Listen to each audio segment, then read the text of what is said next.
In the middle of a bustling metropolis, tucked amid skyscrapers, lay an ancient, dusty bookstore called Whimsy Reads.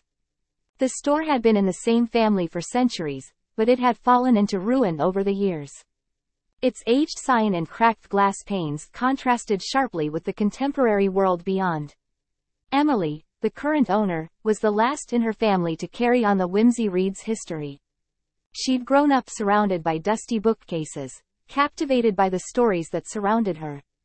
However, as time went, she explored other hobbies, and the business faded into obscurity.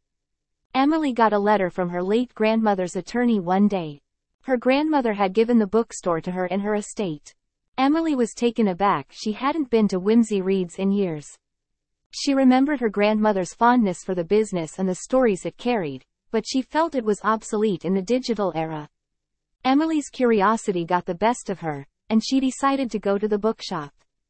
Memories of the warm reading nook, the familiar aroma of old books, and the sense of being transported to distant realms via the pages rushed back as she unlocked the creaking door. Emily sighed as she realized how much she had missed this location. One book at a time, she began cleaning, mending, and arranging the store. It was difficult work, but the deeper she dug, the more she fell in love with Whimsy Reads all over again. Customers began to trickle in as the shop began to reclaim its previous radiance. Emily organized book clubs, author engagements, and reading parties. She added a coffee bar with comfortable chairs, providing a welcoming atmosphere. Whimsy Reads began to come to life. Mr. Parker, an older gentleman, came into the store one evening. He had been a longtime customer and remembered Emily as a youngster.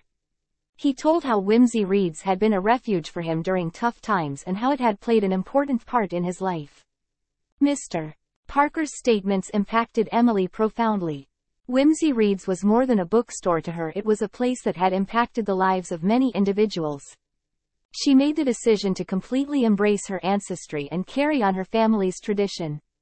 Whimsy Reads bloomed once more under her supervision. It evolved into a refuge for book lovers, a place where books came to life, and a monument to the continuing power of family and tradition. Emily realized she had a responsibility to protect this treasured location for future generations. Whimsy Reads' legacy grew, reminding everyone that often the most valuable treasures are those passed down through the generations, both the tangible ones on the bookshelves and the intangible ones in our hearts.